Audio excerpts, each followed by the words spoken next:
આગળ વધીશું અને એક મહત્વપૂર્ણ સમાચાર અમદાવાદના બટવા જીઆઈડીસીની અંદર પણ મોક ડ્રીલનું આયોજન કરવામાં આવ્યું છે અને ત્યાં પણ આ જ પ્રકારની કાર્યવાહી અત્યારે થઈ રહી છે। સાયરન વાગતાની સાથે જ નાગરિકોને સેફ હાઉસની અંદર લઈ જવામાં આવશે। આ સાથે જ યુદ્ધ અને હુમલા સમયે લોકોને બચવા માટે કઈ રીતે પ્રયાસો કરવા જોઈએ તેની તાલીમ પણ અહીં લોકોને આપવામાં આવશે નિષ્ણાંત વ્યક્તિઓ દ્વારા, જેમાં સાયરન વાગતાની સાથે જ મોક ડ્રીલ શરૂ કરવામાં આવશે અને જે ઉચ્ચ અધિકારીઓ છે, જે આ યુદ્ધના ક્ષેત્રની અંદર ખૂબ જ નિષ્ણાંત વ્યક્તિઓ છે, તેમના દ્વારા જે નાગરિકો છે તેમને માહિતી આપવામાં આવશે।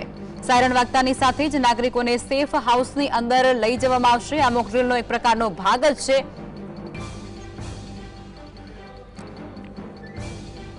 તો આજ મુદ્દે અમારા સંવાદદાતા વિરેન્દ્રસિંહ ભાટી લાઈવમાં જોડાઈ ચૂક્યા છે। વિરેન્દ્ર, અમદાવાદના અલગ અલગ વિસ્તારોની અંદર મોક ડ્રીલનું આયોજન અને અત્યારે તમે કઈ જગ્યા પર છો અને ત્યાંની અત્યારે શું સ્થિતિ છે અને મોક ડ્રીલનું આયોજન કઈ પ્રકારે ત્યાં કરવામાં આવ્યું છે?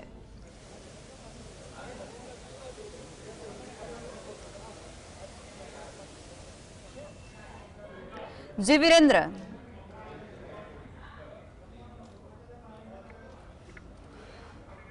લાગે છે સંપર્ક કપાઈ ગયો છે, ફરી પ્રયાસ કરીશું મારા સંવાદદાતાને જોડવાનો। ત્યારે અમદાવાદના અલગ અલગ વિસ્તારોની અંદર અત્યારે મોક ડ્રીલનું આયોજન કરવામાં આવનાર છે અને ત્યારે સાયરન વાગતાની સાથે જ લોકોને કઈ પ્રકારે સાવચેત રહેવું અને કઈ પ્રકારે સેફ જગ્યા પર જવું તેવું નિષ્ણાંત વ્યક્તિઓ દ્વારા તેમને અત્યારે આ મોક ડ્રીલના થ્રુ જણાવવામાં આવશે। સાયરન વાગતાની સાથે જ નાગરિકોને સેફ હાઉસની અંદર લઈ જવામાં આવશે। અમદાવાદના અલગ અલગ વિસ્તારોની અંદર અત્યારે મોક ડ્રીલનું આયોજન થઈ રહ્યું છે। યુદ્ધ અને હુમલા જેવા સમયે લોકોને બચવા માટે કઈ રીતે પ્રયાસો કરવા તે અંગેની તાલીમ નિષ્ણાંત વ્યક્તિઓ દ્વારા અત્યારે તેમને પૂરી પાડવામાં આવે છે। ત્યારે સાયરન વાગતાની સાથે જ મોક ડ્રીલ શરૂ કરવામાં આવશે। અલગ અલગ વિસ્તાર છે અમદાવાદના, તેની અંદર અત્યારે વટવા જીઆઈડીસીની અંદર પણ મોક ડ્રીલનું આયોજન કરવામાં આવનાર છે અને ત્યાં પણ સાયરન વગાડી અને લોકોને સાવચેત રહેવા માટે અપીલ કરવામાં આવશે અને ત્યારે કઈ પ્રકારનું સાયરન વાગે ત્યારે શું પ્રતિક્રિયા આપે તે પણ ત્યાં જણાવાશે। તો વિરેન્દ્ર ભાટી ફરી એક વખત જોડાઈ ચૂક્યા છે અમારી સાથે। વિરેન્દ્ર, અત્યારે જીઆઈડીસી વટવા છે ત્યાં પણ મોક ડ્રીલનું આયોજન કરવામાં આવ્યું છે, ત્યાંની સ્થિતિ શું છે, કેવી તૈયારીઓ અને લોકોને અત્યારે શું માહિતી ત્યાં આપવામાં આવી રહી છે?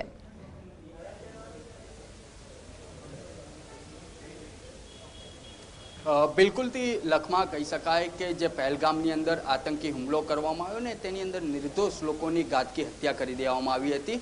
ત્યારબાદ ભારત સરકાર દ્વારા ઓપરેશન સિંદૂર છે તે શરૂ કરવામાં આવ્યું ને તેની અંદર જે પાકિસ્તાન હતું તેને જડબાતોડ જવાબ આપવામાં આવ્યો હતો। ત્યારે હવે જે છે તે સાયરનની જે ઘડીઓ છે તે ગણવામાં આવી રહી હતી અને જે સિવિલ ડિફેન્સની જે ટ્રેનિંગ છે તેની વાત કરવામાં આવી રહી હતી। ત્યારે હાલ જીએસટીવીની ટીમ વટવા જીઆઈડીસી ખાતે ઉપસ્થિત છે અને જે જીએસટીવીની સ્ક્રીન ઉપર જે દ્રશ્યો નજરે પડી રહ્યા છે લખમાં તે મુજબ કે સ્થાનિક પોલીસ હોય, સિવિલ ડિફેન્સના માણસો હોય, ફાયરના માણસો હોય, તે તમામ લોકો હાલ વટવા જીઆઈડીસી ખાતે ઉપસ્થિત છે ને થોડીક જ ક્ષણોની અંદર જે મોક ડ્રીલ છે તેનું આયોજન કરવામાં આવ્યું છે। તેની અંદર જ્યારે પણ અટેક કરવામાં આવતો હોય છે, કોઈ મોટો બનાવ બનતો હોય છે, ત્યારે કેવા પ્રકારની તકેદારી રાખવી જોઈએ, કેવા પ્રકારની લોકોને તેની અંદર તમામ જે લોકો હોય છે, સ્થાનિક લોકો હોય છે, તેમને પોતાનો બચાવ કેવી રીતે કરવો તે તમામ પ્રકારની તૈયારીઓ કરવામાં આવી છે। તેમજ જે સ્થાનિક લોકો હોય છે તેમની બચાવ કામગીરીની પણ તૈયારીઓ કરવામાં આવી છે। આ હાલ જે જીએસટીવીની ટીમ વટવા જીઆઈડીસી ફેઝ 4 ખાતે ઉપસ્થિત છે ને તેની અંદર આ જે સ્થાનિક લોકો હશે તેમને સેફ હાઉસ કેવી રીતે લઈ જવા, કોઈ મોટો બનાવ બનતો હોય છે ત્યારે હોસ્પિટલાઇઝ કેવી રીતે કરવા તેમને, તે તમામ જે ઘટના છે તે વર્ણવવામાં આવશે ને તેની સાથે સાથે જે સિવિલ ડિફેન્સના માણસો છે તે સ્થાનિક લોકોને આ સમગ્ર જે જાણકારી છે તે તેમના દ્વારા આપવામાં આવશે અને જે સિવિલ ડિફેન્સના માણસો છે તે લોકો પણ હાલ અહીંયા વટવા જીઆઈડીસી ખાતે ઉપસ્થિત થયા છે ને થોડીક જ વારની અંદર આ જે તમામ લોકો છે તેની અંદર આ મોક ડ્રીલનું જે આયોજન કરવામાં આવ્યું છે તેની અંદર સાયરન વગાડવામાં આવશે। એટલે કે બે પ્રકારના લખમાં સાયરન હોય છે, તેની અંદર એક લોંગ ટુકડે ટુકડે એક સાયરન વાગતું હોય છે અને એક કન્ટિન્યુ સાયરન વાગતું હોય છે। તે મુજબ તમામ લોકોને જાણકારી આપવામાં આવશે અને જે જગ્યા હાલ ઉપસ્થિત છે જીએસટીવીની ટીમ તે જગ્યા ઉપર જે દ્રશ્યોમાં નજરે પડી રહ્યું છે તેને સેફ હાઉસ બનાવવામાં આવ્યું છે. મારા સહયોગી જીવા ભરવાડને કહીશ કે નજીકથી તે દ્રશ્યો બતાવવાની કોશિશ કરે કે જે પ્રકારની અત્યારે મિટિંગનું આયોજન કરવામાં આવ્યું છે તેની અંદર સ્થાનિક પોલીસ હોય, સિવિલ ડિફેન્સના માણસો હોય કે મામલતદાર કક્ષાના જે અધિકારીઓ હોય તે લોકો તમામ અત્યારે ઉપસ્થિત છે.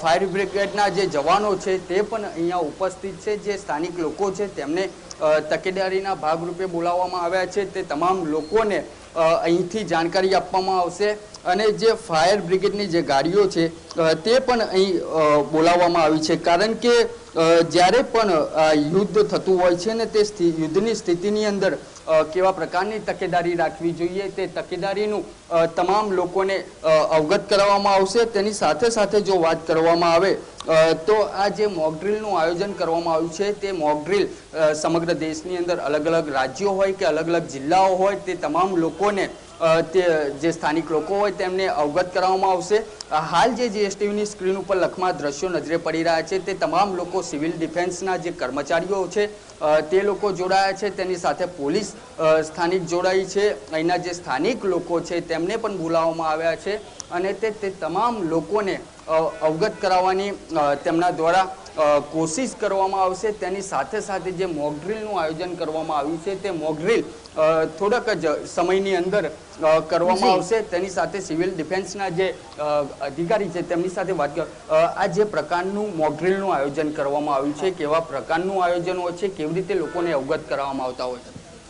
આપણે અત્યારે પહેલું તો કામ છે સાયરન વાગે તો લોકો પેનિક ના થવા જોઈએ. અત્યારે મોક ડ્રીલ છે, અત્યારે કોઈ રિયાલિટી તો છે નહીં. તો સાયરન વાગશે પછી એ તૂટક સાયરન વાગશે, ભયની સાયરન હશે.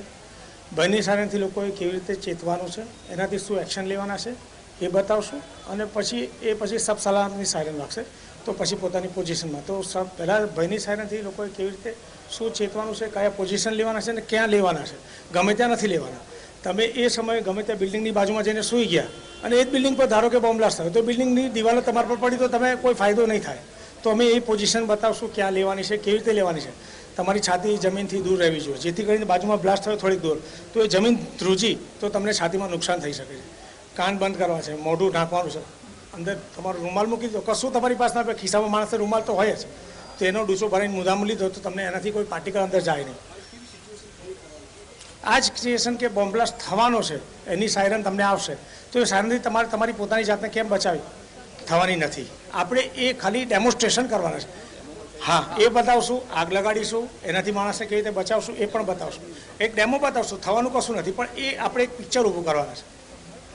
બિલકુલથી લખમાં તો આ જે અધિકારીઓ હતા તે સિવિલ ડિફેન્સના છે ને જે જીએસટીવીની સ્ક્રીન ઉપર જે દ્રશ્યો નજરે પડી રહ્યા છે તેમના દ્વારા જે તમામ લોકોને અહીંયા બોલાવવામાં આવ્યા છે, જે લોકોને ટ્રેનિંગ આપવાની છે તે તમામ લોકોને આ મુજબ સમજાવવામાં આવશે. કારણ કે જે બે સાયરન છે તે અલગ અલગ હોય છે તેની અંદરથી કોઈ તમામ જે લોકો હોય છે જ્યારે આ સ્થિતિ સર્જાતી હોય છે ત્યારે કોઈએ પેનિક થવાની જરૂર નથી પરંતુ તેની સમજથી જે જગ્યા હોય છે તે જગ્યા ઉપર સેફ હાઉસ હોય કે આસપાસ કોઈ જગ્યા હોય તેની અંદર તે લોકો દ્વારા પોતાનો બચાવ કેવી રીતે કરવો જોઈએ તે દિશાની અંદર તમામ લોકોને ટ્રેનિંગ આપવામાં આવશે. લખમાં જી વિરેન્દ્ર, આપ અમારી સાથે જોડાયેલા રહેજો. આપણી પાસેથી સતત અપડેટ્સ